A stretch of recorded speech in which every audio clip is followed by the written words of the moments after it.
હું સારું કમાયો છું, તમે પણ ફાયદો મેળવવાની આ તક ન ચૂકશો. બસ આવી જ લાલચમાં અમદાવાદનો એક વ્યક્તિ આવી ગયો.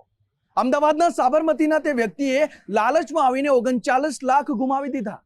જ્યારે તે ટોળકી હતી, ઠગ ટોળકી, તેની તપાસ કરવામાં આવી તો તેના બેંકમાંથી શંકાસ્પદ 4 કરોડના વ્યવહારો મળી આવ્યા. અને આજે આખું સિન્ડિકેટ છે, તેનો મુખ્ય સૂત્રધાર દુબઈથી આ સિન્ડિકેટ ઓપરેટ કરતો હતો.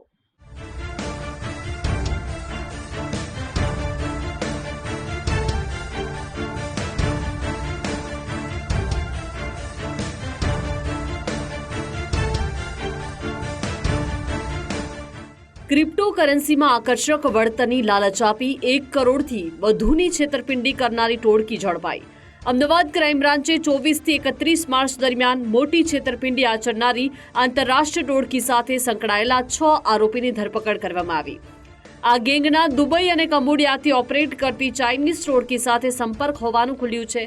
આ ટોળકીના વિવિધ સભ્યોની ભૂમિકા પર નજર કરીએ તો સૌથી નીચલા સ્તરે તાહિર બેલીમ અને મકસૂદ મિર્ઝા નામના આરોપીઓ, જે અકાઉન્ટમાં ફરિયાદીના પૈસા ગયા તે કંપનીના ડિરેક્ટર હોવાનું સામે આવ્યું છે. આ કંપનીનું નામ crystal interior designer private limited છે. તો અદનાન શેખ અને એઝાદ શેખે કંપની ઇનકોર્પોરેટ કરવાની સાથે જ ભાડે ઓફિસ પણ રાખી હતી. આ ઉપરાંત વિવિધ બેંકમાં અકાઉન્ટ ખોલાવવાની પ્રક્રિયા પણ તેમણે કરી હતી.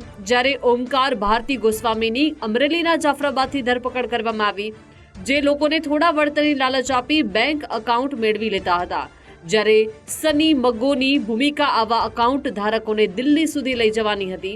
તે દિલ્હી ખાતે હોટલમાં રૂમ ભાડે રાખી સૌને રોકાણ કરાવવાના નામે લઈ જતો હતો. તો મુખ્ય કિંગ પિન ગણાતો મયુર સાવલિયા દુબઈમાં રહીને સગી મગો અને ઓમકાર ભારતી ગોસ્વામી સાથે સીધા સંપર્કમાં હતા. આ મયુર સાવલિયાએ લાઓસ અને કંબોડિયાના કોલ સેન્ટરમાં થોડા સમય માટે કામ કરેલું છે, જેથી તે સાયબર ઠગ્યા અને ક્રિપ્ટોકરન્સીને લગતી તમામ પ્રક્રિયાઓથી વાકેફ હતો. બીટેક સુધીના અભ્યાસ કરનારા સની મગોને કોકરીના બિઝનેસમાં નુકસાન થતા તે દુબઈ ગયો, જ્યાં મૂળ સુરતના મયુર સાવલિયા સાથે સંપર્ક થતા સાયબર ફ્રોડની દુનિયામાં પગ પેસારો કર્યો.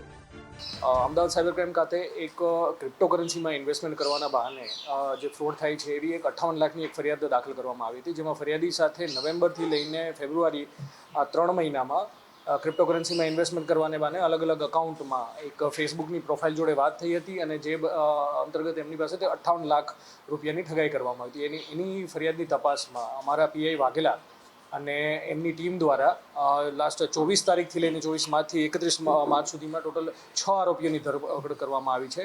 જે પૈકી સૌપ્રથમ 2 તાહિર બેલીમ અને મકસૂદ મિર્ઝા, આ બંને આરોપીઓ છે એ પોતે જે અકાઉન્ટમાં ફરિયાદીના 9 લાખ રૂપિયા ગયા હતા એ કંપનીના ડિરેક્ટર છે. એ અકાઉન્ટ છે crystal interior designer private limited નામની કંપનીના નામે ખોલવામાં આવ્યું હતું અને આ બંને આરોપીઓ એમના ડિરેક્ટર છે.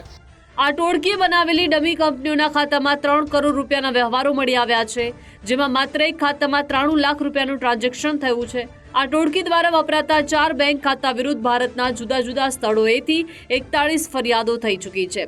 મૂળ સુરતનો મયુર સાવલિયા સાયબર ફ્રોડ ગેંગનો મુખ્ય સૂત્રધાર છે, જેની અન્ય વિગતોની સુરક્ષા એજન્સી ચકાસણી કરી રહી છે. હરિયાણામાં એક ફરિયાદ દાખલ થતાં મયુર સાવલિયા પાછલા 3-4 વર્ષથી વિદેશમાં સ્થાયી થયો છે. જે સની મગો અને ઓમકાર ગોસ્વામી સિવાયના જે 4 આરોપી છે, તાહિર બેલીમ, અદનાન શેખ, મકસૂદ મિર્ઝા અને એઝાદ શેખ, આ બંને બધા પેટી વર્કર્સ છે અને મેઇનલી આવા ડમી અકાઉન્ટ ખોલાવીને આગળના હેન્ડલર હોય છે, જેમ કે ઓમકાર ગોસ્વામી એને આપવાનું કામ કરે છે.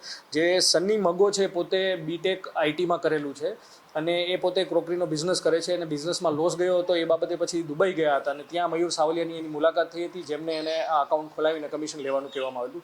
મયુર સાવલિયા, જે મેં પહેલાં કહ્યું કે પહેલાં લાઓસ અને કંબોડિયા બી એને આવી રીતના કામ કરેલું છે ચાઇનીઝ જોડે. હાલ એ ભારતમાં અન્ય ગુનામાં બી વોન્ટેડ છે, જે માટે હવે દુબઈથી અત્યારે ઓપરેટ કરી રહ્યો છે અને પ્રાથમિક તપાસમાં સની મગોના કહેવા પ્રમાણે એ દુબઈમાં કોઈ અત્યારે જેલમાં કોઈ ગુનામાં ત્યાં એની ધરપકડ કરવામાં આવી છે. માસ્ટર માઇન્ડની મેં પહેલાં કહ્યું કે જે આ ફેસબુક આઈડી અને જે રન થઈ રહી હતી એ ચાઇનીઝ ગેંગ જ છે, જે ઇન્વેસ્ટમેન્ટ ફ્રોડ કરી રહી છે કંબોડિયાથી. એટલે આખા જે અને એ જે બધા ફ્રોડ રન કરવામાં જે ડમી અકાઉન્ટ અથવા તો ક્રિપ્ટોકરન્સી પ્રોવાઈડ કરવાનું કામ મયુર સાવલિયા અને આવા લોકો જે એમના મોટા એજન્ટ હોય છે એ કરતા હોય છે. એટલે માસ્ટર માઇન્ડ કરી શકે તો આખી આ ચાઇનીઝ ગેંગનું જ કામ છે. સોશિયલ મીડિયા મારફતે ફરિયાદીનો નવેમ્બરમાં ઠગબાજોએ સંપર્ક કરી આકર્ષક વળતરની લાલચ આપી, જે બાદ crystal interior designer private limited નામની ડમી કંપનીના બેંક ખાતામાં નાણાં ટ્રાન્સફર કરાવ્યા હતા. આ સાયબર ઠગ ગેંગ ભારતના જુદા જુદા રાજ્યોના બેંક એકાઉન્ટ ધારકોને દરેક લેવડ દેવડ દીઠ 5 થી 10% કમિશન આપી બાકીનો મોટો હિસ્સો સેરવી લેતી હતી.